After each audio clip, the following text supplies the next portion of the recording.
ceasefire would halt the war itself, and people would go back to living their lives.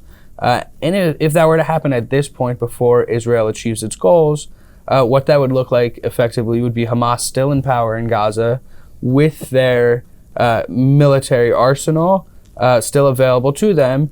And we've heard from Hamas officials that they intend to try and recreate the horrific October 7th massacre.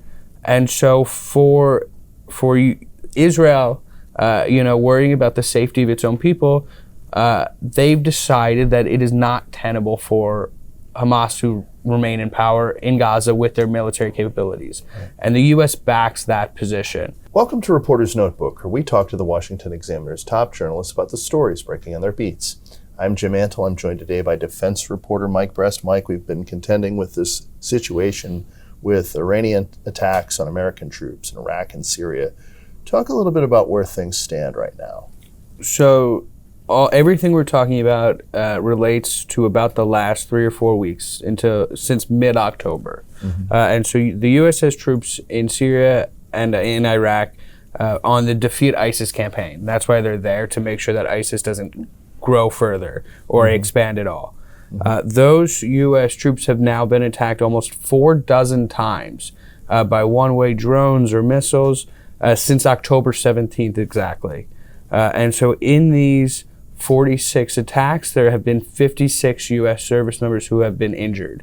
Now, about half of them, 25, have sustained concussions, although they're all mild. Everyone has since reported back to duty. That being said, the U.S. military doesn't just allow Iranian proxy groups to attack U.S. troops without some sort of response. Consequences, right? Exactly. So the U.S. military launched strikes on October 26th and again yesterday, November 8th, on Iranian facilities in Syria that Iranian forces have been known to use. But these strikes have never taken place in Iranian territory. Exactly. These are in eastern Syria, both sets of strikes. And so we've heard that they're still doing some assessments on the results of the strike from earlier this week, though DoD officials have said that they hit their target. They were looking to hit an ammunition depot. It seems like they hit it. There were secondary explosions, which DoD says indicates that there were in fact explosives there. Now, each of these strikes, U.S. officials have said, were designed to deter Iranian proxies from attacking again. That being said, we haven't seen it actually work. Right. In the time since the U.S. conducted the strike on Wednesday evening, there have been 4 attacks on U.S. troops. So even this most recent strike hasn't deterred Iran or Iranian-backed forces even for 24 hours. So this is a rapidly evolving situation, because even as the U.S. conducts these strikes, it's not deterring these Iranian proxies from continuing their attacks. So where do things currently stand in Gaza, where Israel is trying to eradicate Hamas? Great question. So what we've learned over the last couple of days is Hamas's stronghold is in the northern part of Gaza. And that's why the Israeli military is hoping and has been asking for Palestinians to evacuate in the north to evacuate south. Now, this is a tall order. You're asking people to, uproot their entire lives very quickly. At first, it was a 24-hour warning, but that was given weeks ago. So there has been some time, but we're talking about people with very little means, often trying to move south. And this has become, for all intents and purposes, a war zone. And so while, there are these humanitarian corridors, we have seen reports of incidental strikes that have hurt people in these corridors. That's something the U.S. is really struggling with as it relates to standing by its ally. Right. U.S. officials, President Biden, Secretary of Defense Lloyd Austin, Secretary of State Antony Blinken, have all encouraged Israel to go above and beyond to ensure the lives of Palestinian civilians. And a big part of this equation is that Hamas wants a high civilian death toll, because it it improves their standing. And so it's really sort of their strategic objective. Exactly. And so Hamas... It further radicalizes the population against Israel. Exactly. So Hamas embeds itself within the civilian population. They have hundreds of miles of tunnels underneath northern Gaza, specifically under dense parts, specifically under hospitals, under mosques, under schools, under generally protected areas. And so Israeli forces...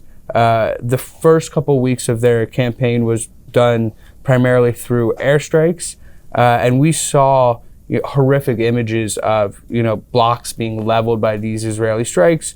And while Israeli military leaders say all of their strikes have military targets and military objectives, we're seeing very significant and overwhelming levels of destruction. And in addition to civilian deaths. We've heard from U.S. officials this week that they believe many thousands of Gazan civilians have been killed in these strikes. And so most recently, the newest aspect of the Israeli military's plan is to physically go into Gaza and effectively separate the north from the south. So they essentially went in and created splitting the enclave in two. And so now at this point, they're hoping all the civilians will leave the north and go to the south. That way they can fight against Hamas in a less densely populated area where they're set up. And so if Israel has its way, they will not only take out the Hamas militants, but will wipe out their infrastructure. So as a result of some of these civilian casualties, a number of people have called for a ceasefire in Gaza. The United States officially, certainly the Biden administration, says they don't want a ceasefire, but they do want humanitarian pauses. Is there a meaningful difference between the two? If you ask the Biden administration, there is. And what they would tell you is that a ceasefire, or general ceasefire would halt the war itself, and people would go back to living their lives. And if that were to happen at this point before Israel achieves its goals, what that would look like effectively would be Hamas still in power in Gaza with their military arsenal still available to them. And we've heard from Hamas officials that they intend to try and recreate the horrific October 7th massacre. And so for Israel, worrying about the safety of its own people, they've decided that it is not tenable for Hamas to remain in power in Gaza with their military capabilities. Right. And the U.S. backs that position. And so the administration is, very actively pursuing these humanitarian pauses, which are short.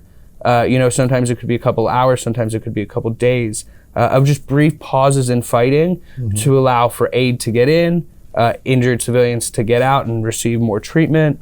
And those pauses don't end the hostilities, but just are temporary breaks. And so that's what the administration is pushing for, and it looks like Israel has agreed to start doing that. Thank you, Mike. You can read Mike and the rest of our national security team's coverage at washingtonexaminer.com.